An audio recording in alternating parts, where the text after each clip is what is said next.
Hey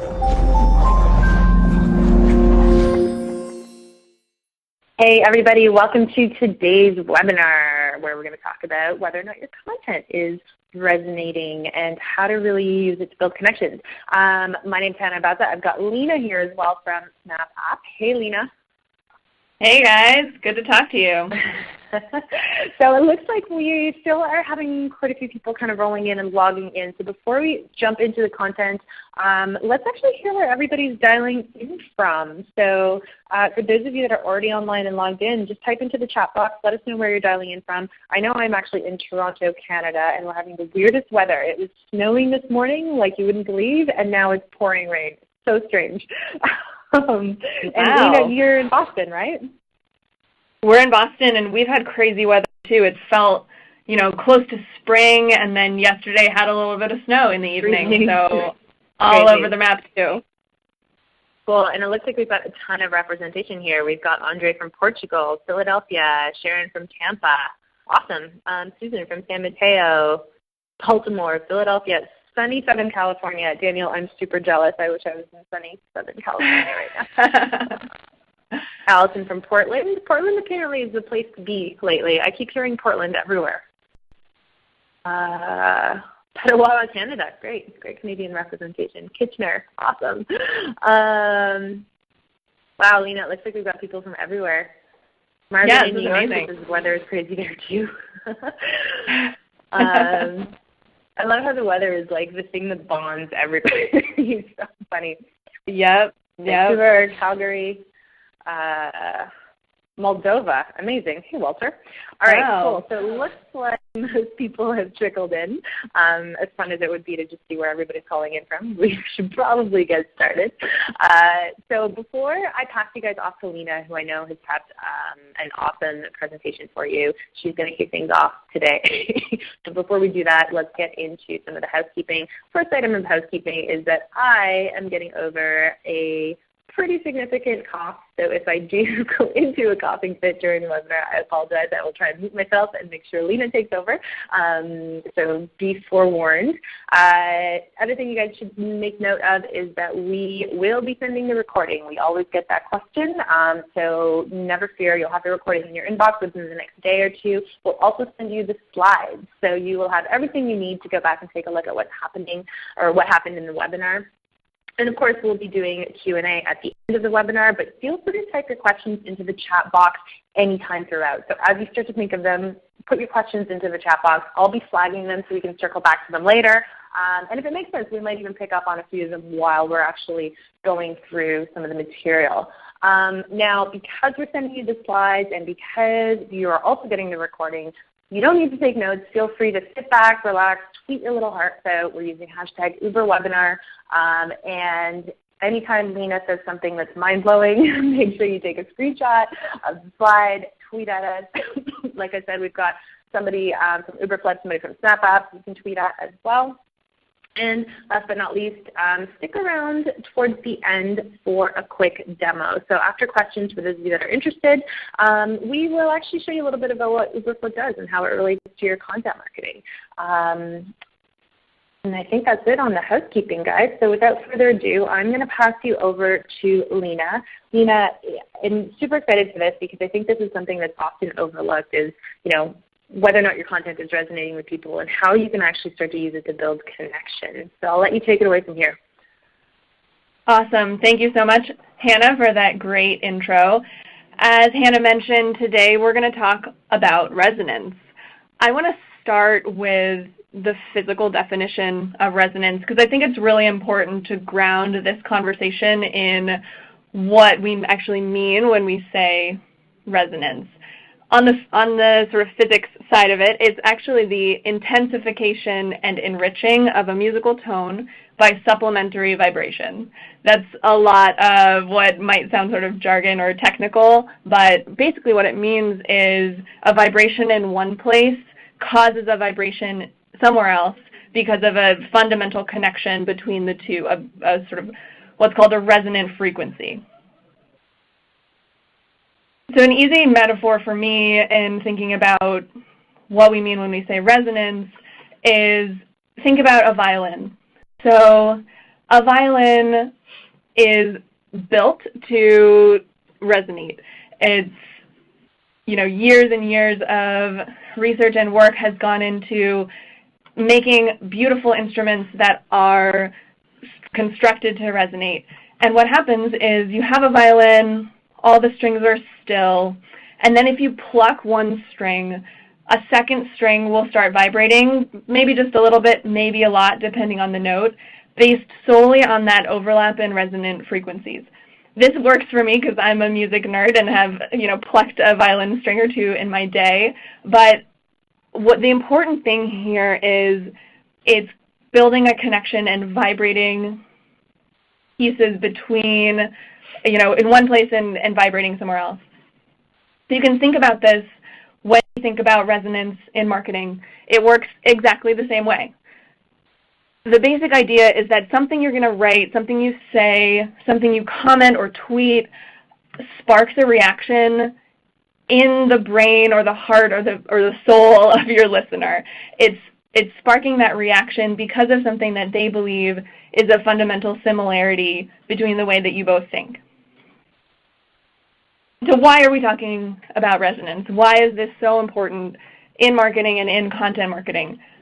Because content is everywhere. There's an incredible crush of content bearing down on us every single day. It's been like this, ever since the printing press was invented. There's always been too much content for anyone to conceivably consume in their lifetime. And right now, most of the content that marketers are creating, I hate to break it to you, but it's not resonating. It's not working. It's not breaking through the barrier of attention that has been put up for our audience. And why is that? It's not resonating. Our audience doesn't care about it. It gets ignored because we're not resonating. And we're not resonating because we're too busy. Marketers always talk about how busy we are. That means we don't take the time to learn about our audience. We don't take the time to tailor that content to our buyer personas or to specific stages. And we don't have the tools that we need to tell us who wants content, who wants what content, and when. So the first step to resonating with your content, to building a connection through your content, is you really have to love your audience. You have to know who they are, you have to know what makes them tick, and you have to know what they'll care about so you can deliver it to them. So who really is your audience? This is an absolute core requirement of creating content that resonates. You have to have a deep, empathetic knowledge of your customer. You have to know what matters to them. You have to know what their biggest challenges, obstacles, and goals are. And if you know that, if you get to know that person, then you can start creating content that makes an impact, that makes a difference for your audience.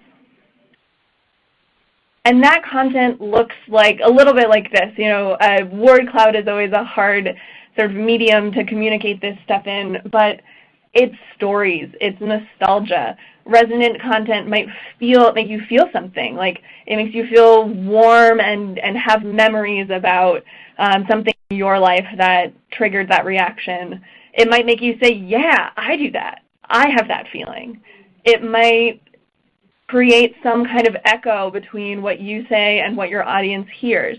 It will amplify your message because through sort of word-of-mouth marketing, someone who has resonated with the content you've created will spread that message out. It's exciting. It's feelings. It's empathy. It's that vibration between something that I said and something you heard. Those are some of the things that come to mind for me when I think about resonance. This screenshot of my browser tab windows is another thing that comes to mind when I think about resonance.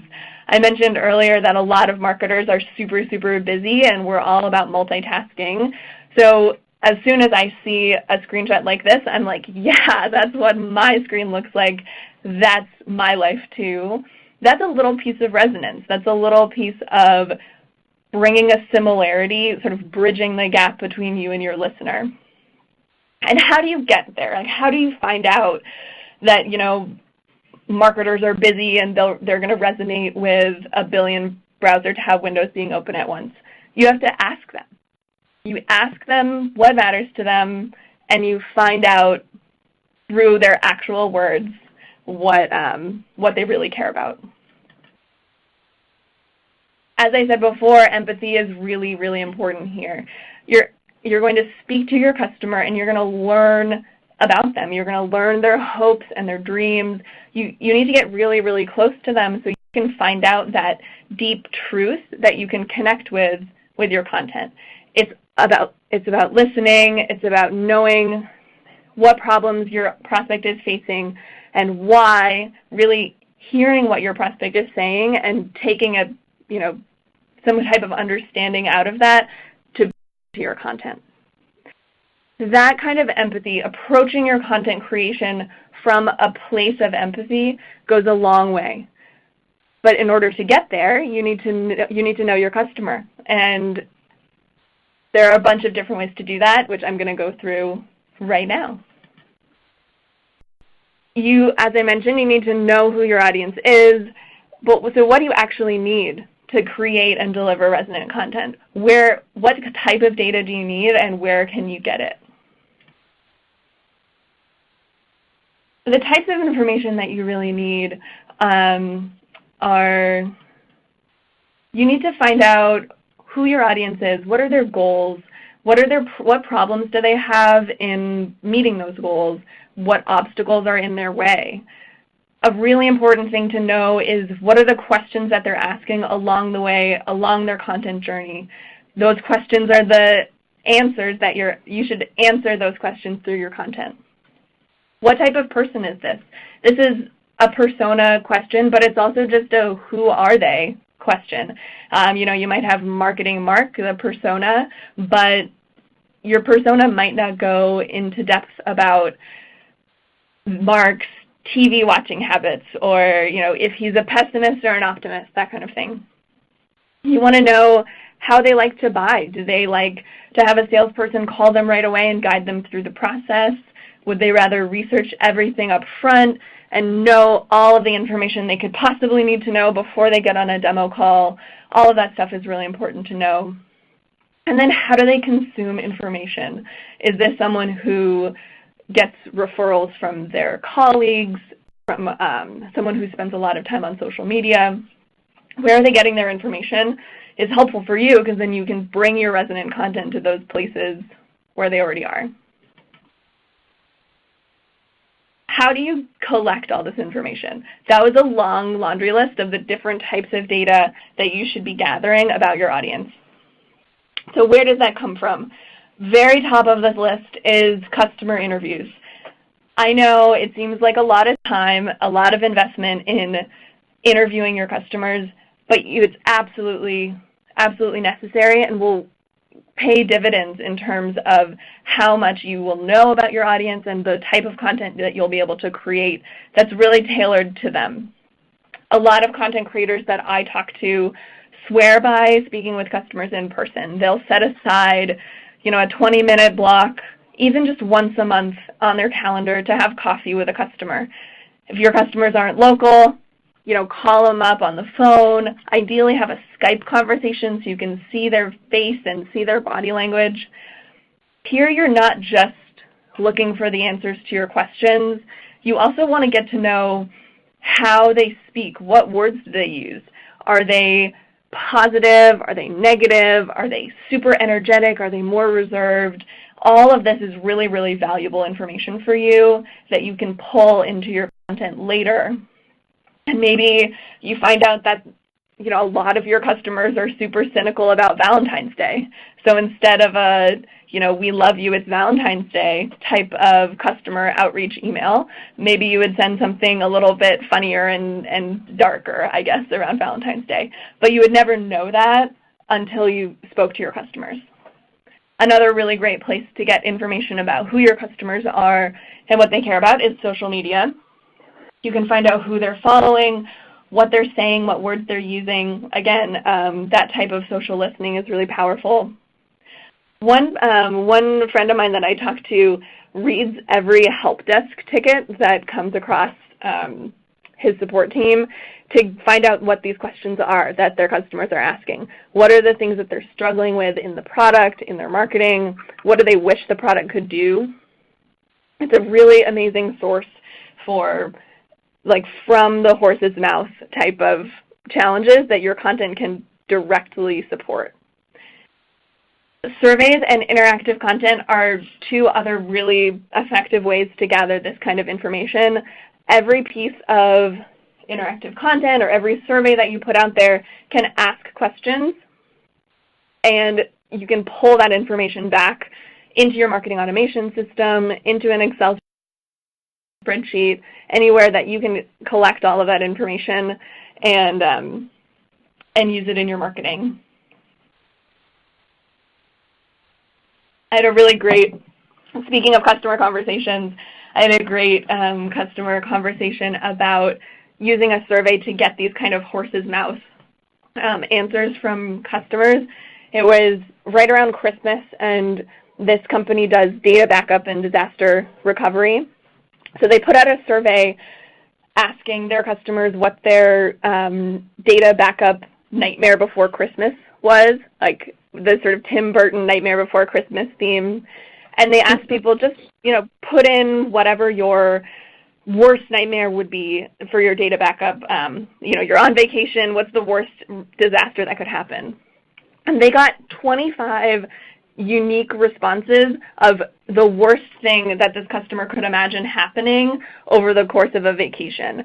That's an incredible boon for a content marketer, where you have all of these stories and these like visceral reactions from your audience that you can bring into a piece of content that you create and get that kind of resonance, get that kind of like, oh my God, that would suck so much. Like, you want that feeling. You want someone to have that kind of reaction to your content. All right, so we know we need to know our audience. We know we need to talk to them, gather all of this really powerful information.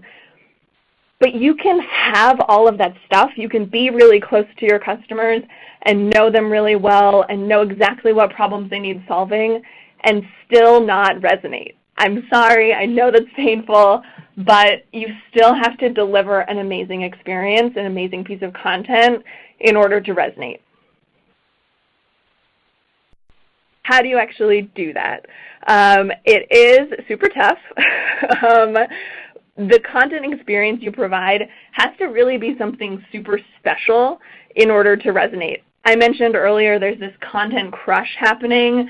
It's happening not just to like the keyword stuffing, like crappy content creators. It's happening to the people who care about this stuff too. Like, it's happening to the people that are creating valuable content too, because there's literally not enough time in the day to consume everything that could be valuable. So you need to actually go a step further to create content that's going to connect with your audience specifically. One step along the path to this way of resonating is you have to honestly just get really good at what you're doing. It's sort of a kind of it depends type of answer, but it requires writing a lot, honing your craft, and knowing the right way to sort of string together a sentence and carve some sort of imagery into your words that will connect with people. So a friend of mine, Andy Crestodina from Orbit Media, said, empathy is really difficult. It's a skill, the same type of skill that you need to work on, to build. But if you improve it and you get a little bit better and better over time, ultimately you'll end up writing content that does resonate. That's so totally real that readers actually feel it.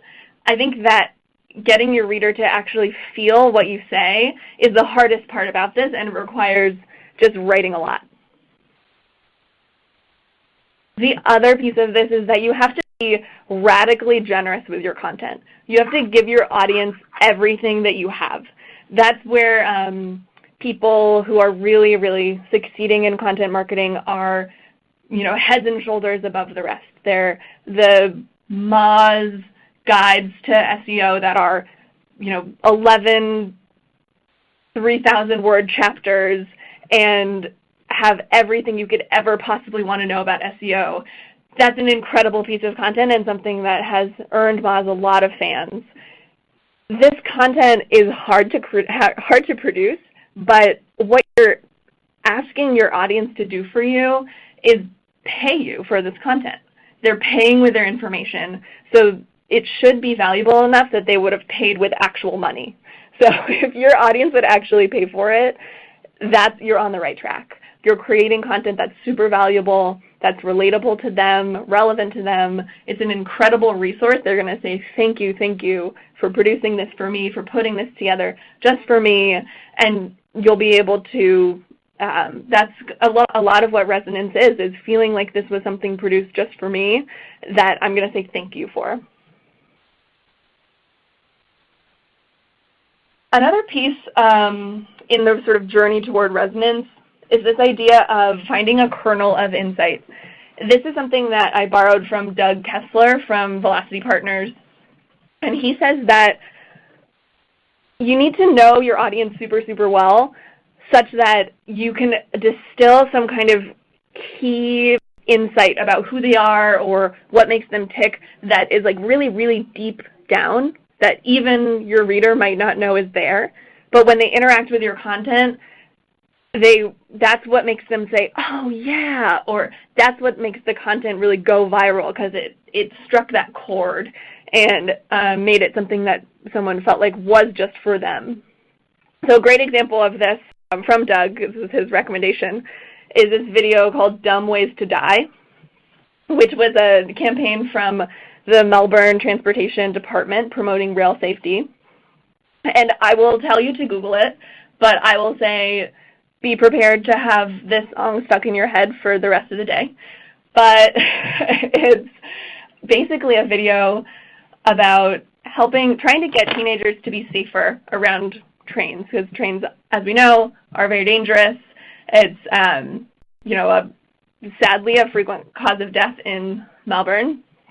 So this ad agency created Dumb Ways to Die, which is a cute little video with, half a dozen or so different really dumb ways to die, like sticking a fork in the toaster or, I don't know, like sitting inside of the washing machine and turning it on. Like really, really stupid ways that you could hurt yourself and die. So it's all of these stupid ways, and then at the end it's 3 ways that you could die around trains. And the kernel of insight here is the only thing a teenager fears more than death is looking stupid. You don't want to look stupid. You don't want to die in a dumb way. Like, you not only do not want to die, you really, really don't want to die in a way that somebody is going to call stupid or dumb or whatever. So this kernel of insight probably also helped along by the really, really catchy song that the video was set to, ended up helping this piece of content go really viral. And Melbourne says that this has contributed to, I'm not sure exactly what percentage of decrease of rail accidents. So one example of this agency really understood teenagers and understood that at this point in your life, getting embarrassed or looking stupid is literally the worst thing that could happen to you. So here are some takeaways. What did we learn here? I hope you took away that resonance is super critical. You need to know who your audience is, what they care about. Start there. If you're not already totally laser focused on your audience and delivering for their needs, start there.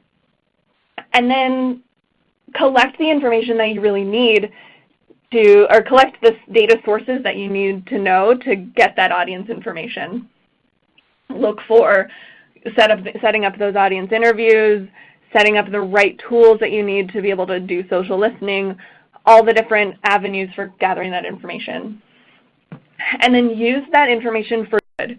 Create really amazing, valuable content that your audience wants, that your audience has explicitly asked for in a help desk ticket. All of that stuff will send you right on your way to resonating with content. And the next step, once you have that amazing content, is making sure that it's in an amazing context. So I'm going to let Hannah take it from here. Awesome. Thanks so much, Lena. That was great. So I think what I'd like to do, sorry guys, excuse the coughing. What I'd like to do is take a step back. I think Lena really drove the point home around how important it is to ensure that your content really is truly resonating with people. I know we kind of think about that sometimes as table stakes, but the reality is when you look at the content out there, as you said, Lena, it's just really not at the end of the day.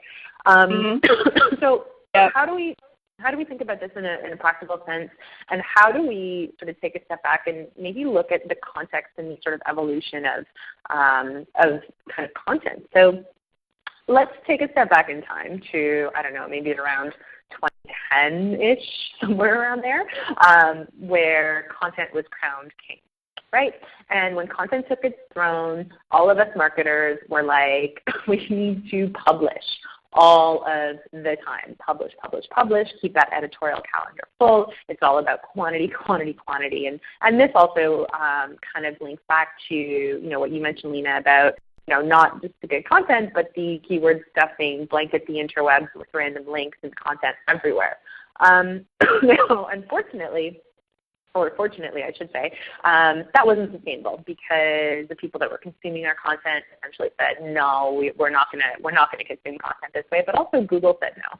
So over the past few years, and interestingly enough, it really hasn't been that long since we've been talking about this, but really over the past few years we've been talking about quality over quantity. We don't need more content, we need better content. And in a sense, we need content that's going to resonate with those people that we're talking to. And really smart people are beating the drum of better content, quality over quantity, like Anne Handley. And I really love this quote because I think it goes back to when you were speaking about empathy. She really talks about how great content is useful, inspired, and pathologically empathetic. Which totally, I think really, yeah, and I mean that ties really into, hey, is it resonating with you? Because to me, that really goes hand in hand, right? Yeah, for sure. So we know now that it's not just about quantity; it's about quality. We know that we need better content, not more content. I don't think that's anything new for people that are actually listening. I think you guys all know this. You're smart people. You've been doing content for the most part. Just by virtue of the fact that you're on this webinar, you want to take your content to the next level. So this isn't new stuff. But really, it's really only over the past year or maybe year and a half, I would say, that we're really starting to ask ourselves as marketers, like, hey, is this content thing really working to accomplish our business objectives? And how do we actually leverage content to get those results? How do we reach our goals? It's one thing to publish content, but it's a whole other thing to, number one, optimize it for lead generation, engagement, subscribers, whatever your main goal may be. And it's another thing to be able to measure those results. And I'm going to let you guys in on a dirty little secret. As much as we talk about great content and as much as we talk about how it needs to resonate, the dirty little secret is really that great content isn't enough.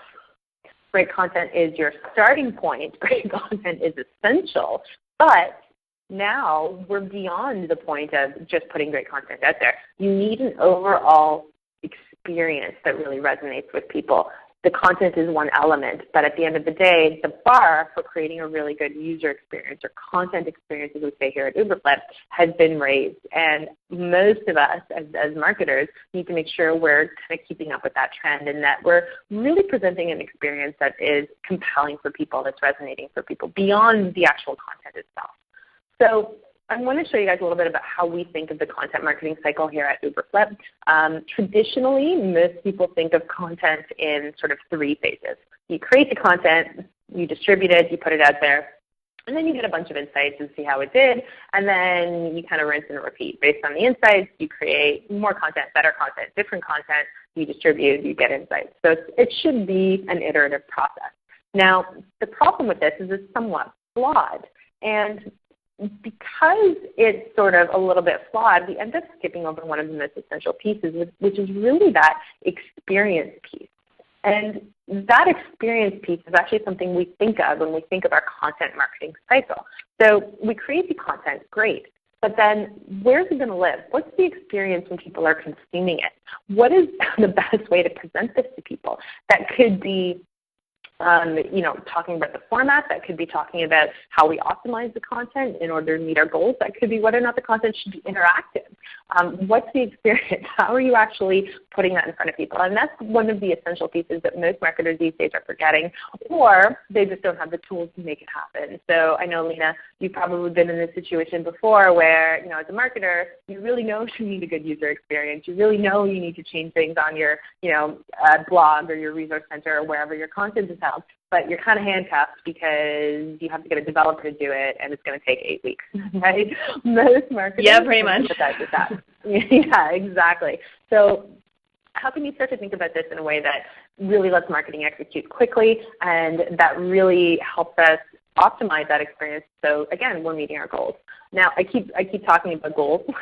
So what are we talking about when we're talking about goals? Well, in this case, I'm really talking a lot about B2B marketing. I think we have a lot of our audience that are kind of skewed B2B, but this also is applicable in the B2C context.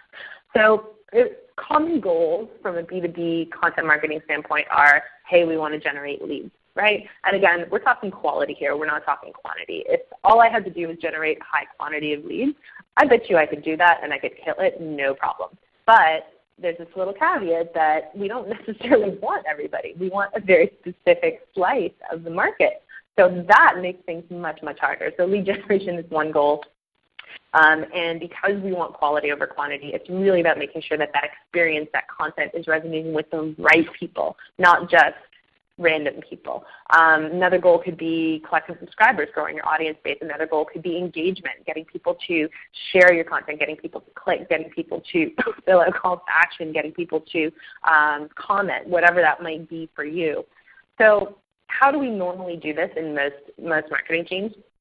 So most marketers sit down in a room with a whiteboard and they just throw a whole bunch of ideas at the wall, right? I've been in those meetings. Lena, I'm sure you've been in those meetings, right? Oh, for sure. Yeah, so we're just sort of sitting there and we're brainstorming a bunch of ideas and we're like, okay, well, we think these are good ideas. Let's pick the ones we think are the best, and then we're going to create that content. Then we're going to publish it, yay, and then we're going to share it with everybody, and then the results are typically kind of meh. So why is that? Well, there's a few reasons why that is. One of them, it could just be that the goals weren't clarified from the beginning. But let's say you're on top of that. Let's say you know what your goals are. Big reason for the kind of meh results is because, number one, you don't prototype your content ideas and ensure that you're creating content that's resonating. And number two, you don't optimize the overall content experience. So here's how we do it at Uberflip. We actually try as much as possible to ask people what kind of content they want. And Lena talked about this, I think, at length, and I think you brought up some really great points. As marketers, we don't talk to customers enough. And this is really something that we need to get more comfortable doing. It's funny. So we actually just recently launched a podcast at Uberflip. If you go to uberflip.com/podcast, you can check it out. And one of the people we interviewed was Matthew Sweezy. Now, Matthew is the Principal of Marketing Insights at Salesforce, and one of his number one tips for what he calls agile content marketing and kind of being able to create better content faster is to base your content on what he calls user stories. And that's really just snippets of things that your customers are telling you, that your audience is telling you. And that can be the best way to create that content that's resonating. And then once you know that, whether you're outright asking people, whether you're, like your friend Lena, whether you're actually dipping into the customer service emails and reading those, however you're getting that data, that's going to help feed your content creation process. Now for us, once the content is created, then we optimize the experience based on our goal. Is this a premium piece of content for lead gen? Great. If it is, I need to optimize the forum that we're going to collect the data on. I need to optimize the surrounding share buttons. I need to make sure that it's living in a place in my resource center where it's going to be discoverable. I need to make sure it's living in a place that's tailored to my audience. So all of that stuff is important to consider when you're looking at optimize the experience. And then, of course, publish the content and tell everybody. And then when you start to really follow that process of making sure you know what people want and then optimizing the experience based on your goals, you start to see much, much better results. So let's talk about the content experience sort of at two levels. There's the micro experience where we're looking at optimizing the individual piece of content, but then there's the overall macro content experience. And here's what I mean by that. A micro experience is a one-off piece of content. So that could be the ebook, the webinar, the blog post. Macro is everything. Macro is your whole resource center. How easy is it for people to navigate? How easy is it for people to discover the right content? How tailored are the different sections within that resource center? And how easy is it for your audience to discover those sections? For most marketers, they don't have the ability to really optimize that experience, but it's essential for you to be able to actually meet your goals. So optimizing that micro and macro experience really gives you more bang for your buck, because a lot of us are really using content for demand generation, really using content to generate leads, which means we're actually putting dollars behind it. And if we're spending these dollars to bring people back to our maybe premium content like ebooks and white papers, and we're bringing them back to a crappy experience that's not going to convert very well, that's like flushing money down the toilet. And that's really, I think, a big thing to consider is how much waste happens there when you could really be making a few small adjustments that optimize that experience and also test and see what works. So how do you get more bang for your buck? Okay, so let's start with the micro experience. So I just wanted to show some really practical examples of what we do. And there's a lot of really great examples there. So take these to heart in terms of how you can think of starting to optimize your own experience. I want to show you specifically an ebook that we actually put out, I want to say about 6 months ago. I'd have to double check on the actual dates there. Now, this ebook you can see was created primarily for the purpose of lead generation, and not just volume, right? We were really, really focused on we want specific people that care about these specific things. The ebook is called Data-Driven Content Marketing. So you can tell right away it's a riveting subject, right? It's not exactly a beach read, so it's not necessarily going to have mass appeal. But it is going to appeal to the type of people that we want to talk to, because we know that those are the type of people that really make a good fit with Uberflip. So when I look at this experience, a couple things to keep in mind. Number one, it's responsive. And I almost hate talking about the fact that you need a responsive experience or a mobile-friendly experience, because like, oh my God, we all know that. But here's the reality. The reality is the vast majority of B2B websites, of B2B blogs, of B2B resource centers, wherever you're housing your content, and trust me, I look at a ton of these. All of our customers have these. The vast majority are not responsive, which means you're sacrificing leads, you're sacrificing conversion, you're sacrificing subscribers, and ultimately you're sacrificing revenue. You want to make sure that you have a compelling message to get people to convert. And you'll notice that most people will actually do a landing page in order to gate an ebook. We actually use call to actions overlays, so little pop-ups to gate our ebooks, which is something that we can do through Uberflip. Now, either way, you can optimize the experience, whether you're doing a landing page, whether you're doing an overlay like this. For us, we found this converts better because you can kind of see the content back there. It's a little bit of a teaser, right? So you fill out that form and you're in right away. There's less steps to get to that content. And the other thing you want to keep in mind is that you have to give people mechanisms to engage. Again, this is basic stuff, guys. But if you don't have share buttons there that are clear and easy, no one's going to share your stuff. Really basic stuff, but again, as marketers, we don't always have the control to be able to optimize that experience.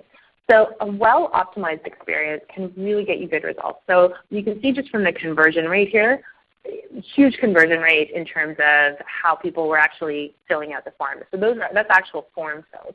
We had 1,500 net new leads off this, and actually that pipeline number is a little bit higher now. I think it's over 500K in pipeline.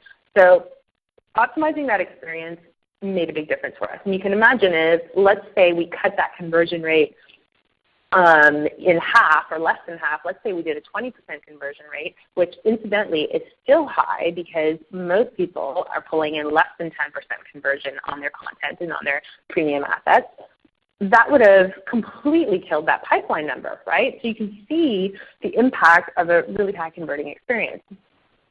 Another example of this, guys, is actually one of our customers. They did something similar where they tested a landing page against that sort of pop-up type version of gated content, and they also saw a really good increase in conversion. But regardless of how you're going to do it, the theme to take away here is that you need to test and optimize, and you really need to think about that experience. Now, that's great for premium content, but then what about blog content. How do I think about optimizing that, which may be more top of the funnel, maybe more based around engagement? So here's an example of a blog post that we really sort of optimize. And just a couple of things to keep in mind when you're looking at optimizing the experience for more top of the funnel content. Now, we write a lot about marketing automation at Uberflip. You'll see a bunch of that type of content if you go to hub.uberflip.com. Part of the reason is because we integrate with those tools. We speak the same language. Content fuels marketing automation. So we find that those are the types of sort of audience that we have: content marketers, demand generation, marketing technologists, digital marketers, that kind of stuff. So when we look at this, just kind of taking a quick look, you can see it's super shareable, lots of really great sort of share icons there that are visible, easy to use. The visual, we've got a great image there. It's scannable, and what I mean by that is that the content is well structured. The format of it is well structured. There's subheads as you scroll down the page. The paragraphs aren't too long, so it's easy for the eye to go down and scan it. Stuff like that is really important to pay attention to, because if the text on your page is hard to read, people aren't going to read it, right? There's recommended content for people to consume additional content, and you'll notice that this call to action here is highly, highly tailored for a specific segment of our audience. And that's because this individual piece of content lives in a very tailored section of our resource center. So you know what? It's in a section called Everything Marketo, so I'm going to make sure that that call to action is also very, very targeted. And we all know as marketers, the more targeted your CTA, the better it's going to convert for you. So those are the high points that you want to keep in mind in terms of optimizing your content.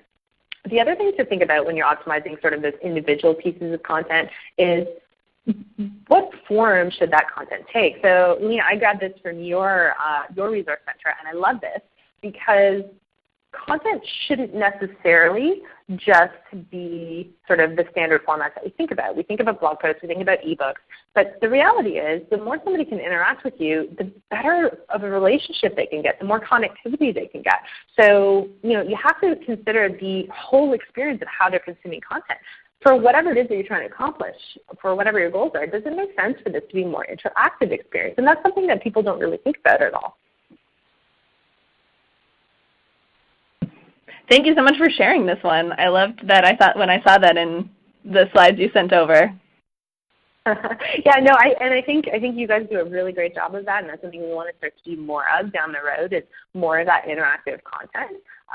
But I mean, I think you would also agree that you have to pick the right thing for the right situation and the right goal. So in some cases it might be the perfect thing. In other cases, something else might work. So. It's a little bit, it's a little bit of a part art, part science kind of thing, I think. Exactly, yeah. You don't want to just put the blanket content out there. You want to make sure it's the right content for the right person at the right time, that kind of cliche. Yeah, you got it. So let's touch on the macro experience, and then we'll actually circle back and start to take some questions. So we talked about sort of how to optimize the micro experience, so the one-off pieces of content. But what's the macro experience? So for most of us in B2B marketing, it's something like a resource center, right? Which might include your blog articles. It might include ebooks and white papers and webinars.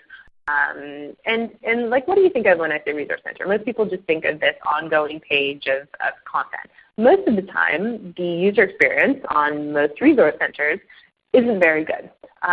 Most of the time, it hasn't been refreshed. And what we think of when we hear resource center, unfortunately, is that it's a place the content goes to die. Now, that might seem very, very dark, but think about it. On most resource centers, you will publish your white paper that you just released and you created a big splash about, and you're super proud of it. You've invested a ton of time and effort. You publish it, and then slowly but surely it starts to go to the bottom of your resource center, and slowly but surely it gets buried, never to be seen again, never to be surfaced again, never to be discovered again, because it's not organized in a way that people can find it. It's not organized in a way where it's actually tailored to a specific segment of your audience. It's just kind of sitting there in the background. So how do we start to think about optimizing that experience? Well, you have to think about really structuring the macro experience, that whole content experience, and thinking about it holistically. And really thinking about, okay, how do I structure my resource center? How do I pull out the specific topics and sort of segments of my audience I want to be talking to, and how do I structure it in a way where the content that's relevant to them is most discoverable? And in order to do that, you really, really, really need to know your audience. So for us, as I mentioned before, one of the ways we actually segment our content is through various marketing automation tools, because those audience segments are ones that really engage a lot with us. So this is that Marquette stream that I showed you before, but this is not the individual piece of content. This is the whole section in our resource center. And you can see that it's well organized. These menu items at the top and these tailored streams of content are done by our marketing team. We don't need a developer for that. It's a very tailored experience. It's optimized for our goals. It's got a relevant content mix, right? So not only is the call to action targeted, but the content there is all content that is tailored towards that segment of our audience. And again, we ask the idea, is your content resonating? Is your content experience resonating? Not just that one-off piece of content, but the recommended content, the next piece they're going to go to, the email campaign that you're going to run, the lead nurture that you're executing on. So all of that stuff is stuff that you need to take into account, because resonating with your customer and building a connection isn't just about one piece of content. It's about that ongoing dialogue between you and your audience, your customer, the individual. So couple of don'ts for a resource center. And again, there's tools you can use for this, but sometimes you have a developer that you need to work with, and sometimes there's low-hanging fruit that you can start to change around, whether you're using a standard CMS, whether you're engaging with a developer or an agency, or whether you're using a tool to power your resource center. So a couple things to remember. So number one, don't organize your content by content type. And here's what I mean by that. I'll come back to this page in a second, but here's what I mean by that. Excuse me, guys. Basically, people are often organizing their content under categories of the format of content that it is. So here are all my white papers. Here are all my webinars. Here are all my case studies. Here are all my data sheets. Never have I gone to somebody's resource center and said, oh my God, I really want to read a white paper. I don't care what it's about. I don't care about the topic. I just really, really want to read a white paper. Nobody says that, right? What people want is they want to really engage about certain topics. They want to solve their problems, and they really want to find content tailored and resonating with their needs. So how do you start to do this? Well, here's a couple of really good examples. So Lena, I love how you guys are doing this. So you actually organize your content both by topics. You've got demand gen here. You've got content marketing here. So oftentimes the demand gen person and the content marketing person are two different people. They're not necessarily going to want the same content. But you also have it by format. So people can actually search whatever they want. The danger becomes if you're only doing it by format. So I love the way you guys have structured it. Browse by type, browse by format. The other example that I really love is Avanti. And they actually segmented it by essentially by buyer persona. So they cater to, it's a software company, financial services I believe, but they cater to a few different departments in the organization. So they deal sometimes with payroll, sometimes with HR, sometimes with finance, sometimes with IT. Obviously, the HR person is going to want very different content than the IT person. So they've structured their content accordingly, which is way better than just looping in all white papers, all webinars, all ebooks, all case studies, all together in one. So that's the kind of stuff that I think we need to start to think about as we think about those resource centers. And I mean, the last example, I think I showed you this already, we do it based on audience segments. So for us, like I said, we talk a lot about marketing automation. So that's one example of how we do it. Now, a couple of other things to remember with your resource center. Don't organize by content type, so we've pretty much covered that. Try not to make it static. So your content needs to be discoverable. You need to be able to surface things as people want to consume it. And that's where reorganizing sort of the different sections of your resource center makes sense. And that should be something that you should be doing fairly regularly. It should be an iterative process. It's never just okay, we've overhauled our resource center design and it's good for another 2 years, because I promise you it won't be. And then the other thing to keep in mind, don't let your calls to action get stale. Try and make sure you're changing those up as your goals evolve and change. It's really easy to throw a button up on your blog or to throw a call to action up on your resource center and just kind of leave it and forget about it. And then it ends up kind of getting stale over time and not necessarily performing as well. So that's something you want to keep in mind, starting to really check out different ways of doing that.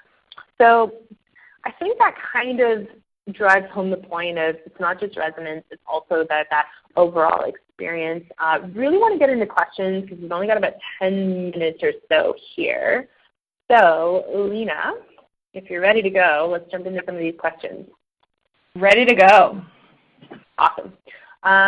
So here's an interesting one from Donna.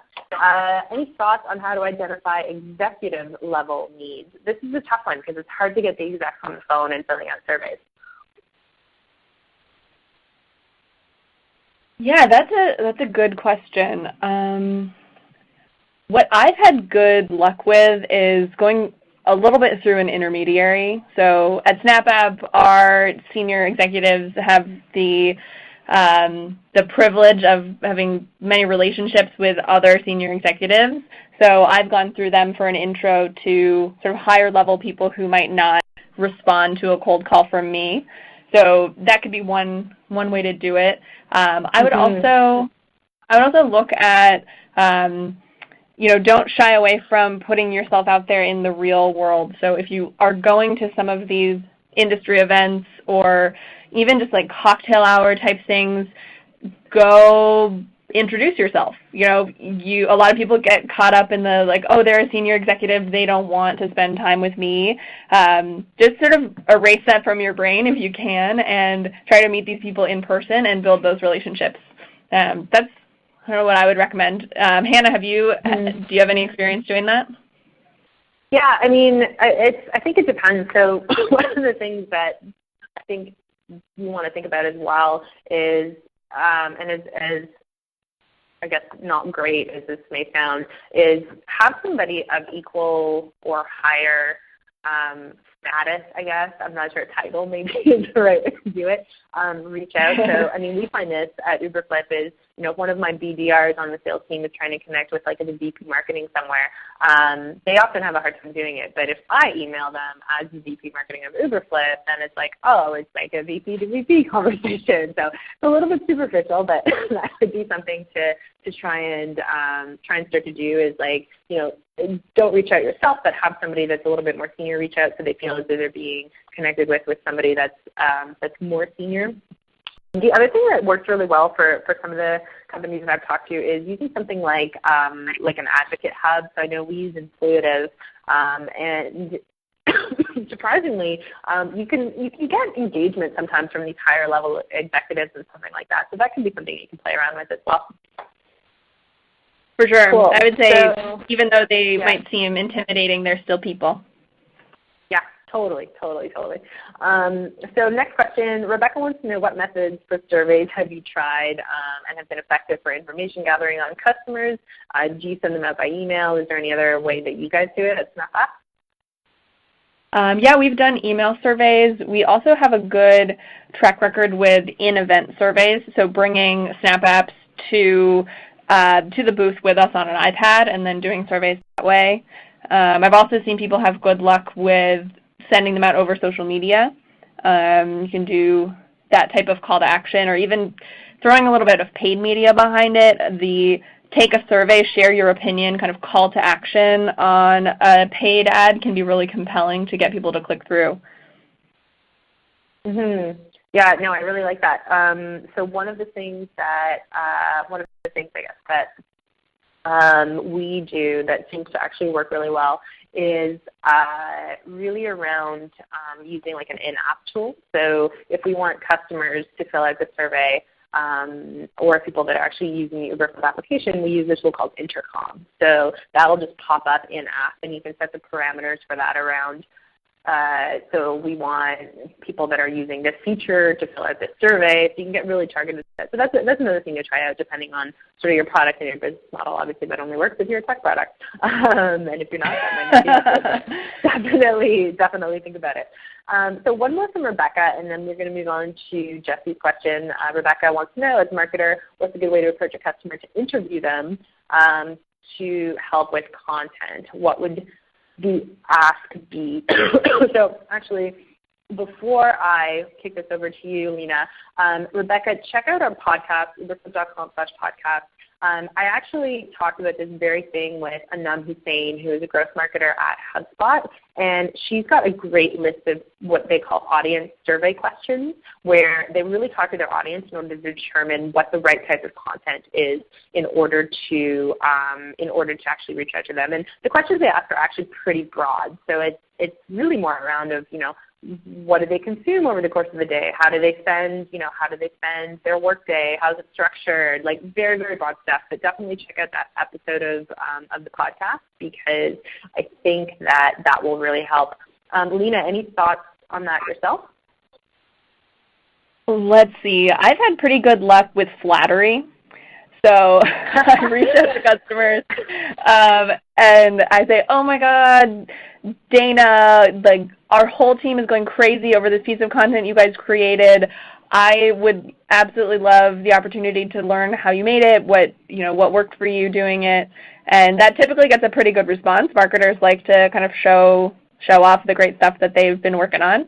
And I've also had a good experience with, so you've got the flattery angle, and then there's right, and then there's the, I think you actually have a really valuable opinion to add on this angle, which is a type of flattery, I guess you could think of it that way, but it's presenting it in the lens of, hey, I'm working on this project. I would love your feedback because I think you actually have, something really compelling to add. That can be it's a lot of different sort of entrees into the same conversation. So you can frame it in terms of, I want to talk about this project that you worked on, or I want, your feedback on a project I'm working on. And you can use those as entry points to a general conversation about who they are and what they're struggling with, and kind of those audience interview type questions. Yeah, I think those are all really good tactics. Sorry, guys, really good tactics to use. I like the flattery one because I know I get a lot of the emails, and I'm like, yay, they like our content, and it totally works, even though I know exactly what you're doing. Jesse wants to know, how do you take into account diversity in your audience? I mean, from our perspective, Jesse, it's really all about audience segmentation and getting the right content to the right people. If you have a database that's big enough to segment your audience, if you don't and you're early stage, then you should be pretty focused anyway. I don't know, Lena, do you have anything to add to that? The only thing I would add is, one of the benefits of interactive content is you can offer people sort of a personality quiz, or what we call an assessment, that will give users one of several outcomes that you've identified, and they'll answer a certain set of questions, and then they'll get their unique result. And on that result page, you can give them contextual follow-up content or suggestions for things that they should do next. So that's a way to kind of create one piece of content that's tailored to a certain segment, but then within that piece of content, you can actually tailor it further based on the questions and answers that you've gone through. Cool. So Donna has a comment than anything, and I'll actually share this link that she shared just so everybody can see it. She's basically saying she's surprised that the longer the post, the more shareable, which is a little bit counterintuitive, but it's true from the data that I've seen. So I think the longer posts do tend to often add a lot of value, a lot of time and effort was put into creating them. So because of that, they tend to be more shareable to others. The other thing to take into account is that people share stuff that they don't read. So if it's something that they think is going to make them look smart, and often that's like the big, long, in-depth articles, then they're going to share that anyway. So I think it's probably a little bit of both there. Very true. Yeah, for sure. So Andre wants to know, when you think of starting a blog, how can you optimize the experience? And he's asking with family and friends. So I think I'm not sure what the family and friends part means, other than maybe just having them check out the experience and kind of do a little user testing for you, which is definitely a great idea. But I think you start with something, and start with something that seems to be hitting the right marks with your audience, and in that case, you want to put it in front of them, and then just test from there. So optimize and test, optimize and test. There's a lot of really great resources on how to do that online, so we can definitely include those in the resources. Lena, do you have anything to add on that one? I would add, I guess, that if you're starting a new blog, make sure you're starting it with a motivation to serve your audience. So if you know who your audience is and you know the questions that they're asking and the things that they care about, focus your blog's editorial calendar on solving those problems and answering those questions. It can be super straightforward, and that's how you're going to start attracting people in as a new audience. Yeah, totally. And how you optimize is also going to depend on, like, hey, what are your goals, right? So you're going to do that differently depending on what your overall goals are. So we're pretty much done on time, guys, so I'm going to try and zip through the rest of these questions. John has a comment around if your content is getting buried, then it's not very well SEO optimized. So just to clarify on that, John, I wasn't talking about the searchability of your content. I was talking about the discoverability of it once they're actually on your resource center. So a little bit of a distinction there. Agree with you about SEO. Still want to make sure that the searchability is there when people are looking for it. But when they land on your blog or your website or your resource center, that's more about discoverability. So are they able to easily discover the things that they need in order to solve their problems? And Maria would like to know, in our experience, how effective is SEO optimization by itself in attracting qualified traffic to a site versus other mediums such as social media? Lena, I don't know if you have any input here, but SEO is still really important, guys. That's pretty much all I've got to say. Yeah, I would echo that. I mean, a huge chunk of our inbound traffic is, or our website traffic is inbound from search, so definitely still super critical. Yeah, and again, like SEO and content really go hand in hand, right? So like you need to be really targeted with your content strategy and make sure that you're focused on specific topics, and then that's going to help with your SEO strategy, provided that everything is structured properly. So do you know any survey template resources that you could share with us? And that's from Bahia. Sorry, Bahia, if I'm totally butchering your name. Lena, do you have anything that you guys use in-house? Yeah, so we have a couple of sort of templates and worksheets and things like that for designing surveys and interactive content, all in our Uberflip hub on our website. It's just content.snapapp.com.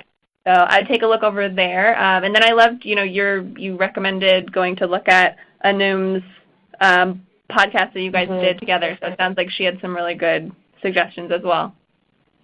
Yeah, no, she definitely does. In terms of the actual templates and tools you can use, there's so many tools out there that sometimes will also provide templates. So Typepad or Typeform, I believe, is a good one. Get Feedback is a great one. Yeah, I really like Typeform. It's a nice, clean look. And a lot of those survey tools actually have great content around what kind of questions you can ask. So definitely check those out. And last but not least, and this is from Rachel, what are your thoughts on landing pages for each piece of content? What type of information should be featured on those landing pages without giving too much away and not capturing the content information through a form? So again, I'm going to go back to what are your goals? Excuse me. What are your goals? If your goal is lead generation, then maybe you do need to gate content. Now, whether that's a landing page or an overlay CTA like what we do, I'm not going to sort of nitpick there. But if you are going to gate that piece of content, number one, you got to make sure that it's really valuable and that it's worth people paying an email address with it, right? So if I'm going to give my email address, I want to get something really good in return. And if I don't, I'm going to get kind of pissed off, right? And then you just basically lost me. So that's one thing to keep in mind. So I would really only gate the stuff that really you think is going to provide a lot of value for people, and only if your goal is around lead generation, right? If your goal is around engagement, even the really valuable pieces of content might be worth keeping open, because if you want engagement and like thought leadership and awareness and exposure, then you can really get a lot of good exposure through a really in-depth piece of content. Like we said before, the longer content, the more shareable it is. So again, it depends on your goal. In terms of what to put on the landing page, you really want to just put the highlights. So what are the key values that people are going to be able to take away after consuming this piece of content? So generally for us, if we do a landing page for a webinar, it's a paragraph, a short paragraph with 3 points around what they're going to pull out, and that's pretty much it. And then we'll usually add the speakers as well, just to add that level of credibility so people know that whoever's talking on that webinar actually kind of knows their stuff, right? Lena, do you have anything to add on that one? I would add what I like to see when I go to landing pages to download content is a little bit of almost like purchase protection, so some assurance before I fill in the form that what I'm getting is going to be what I think I'm getting. So screenshots, thumbnails, some sort of preview of the content that's to come can be really an easy way to make people happier to say yes.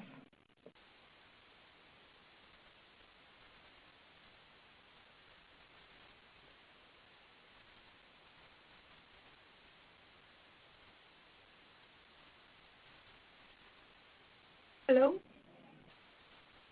Hannah, did we lose you? Oh, you know what? I was on mute because I had a bit of a talking fit. Oh, no. Excuse me, guys. So was just saying thanks for everybody for the great questions. We're going to wrap it up because we're already over time. Lena, that was awesome. Thanks so much for your time. Thank you so much for having me. It was a pleasure.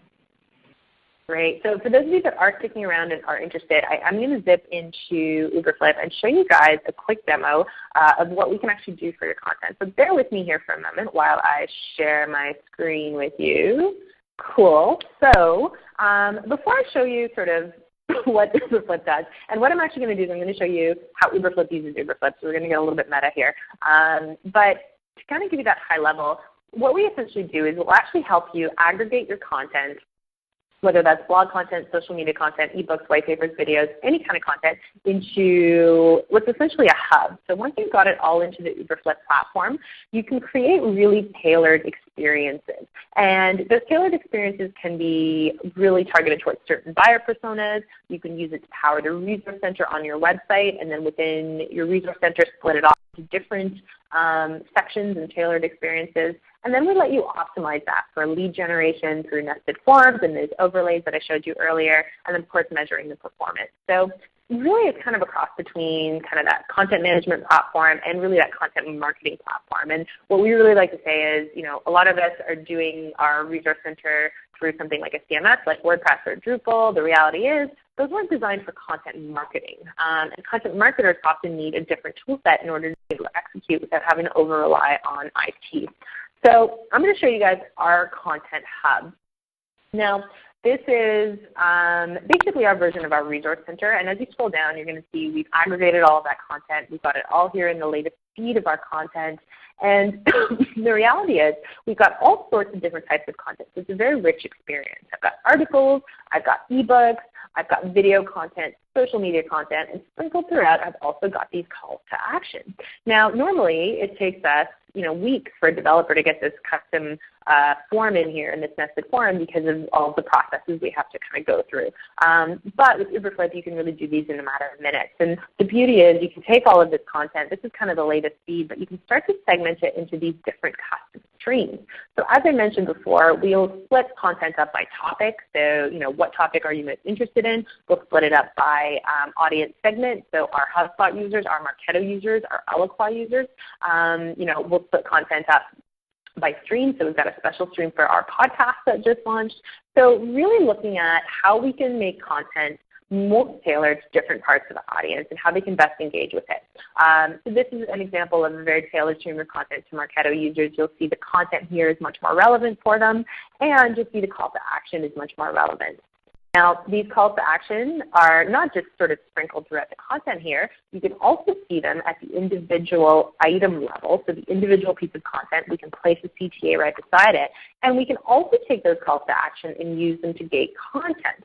So, we I think showed this to you before in gating an ebook, but this is a way that we gate actually one of our webinar recording, same kind of way. And you can see the content is right back here, and I fill out the form and I'm in right away. So it tends to convert really well as opposed to a big landing page, you fill it out, you go to another page, it says thank you for filling out the landing page, and you click on another button, and then finally you get to your ebook.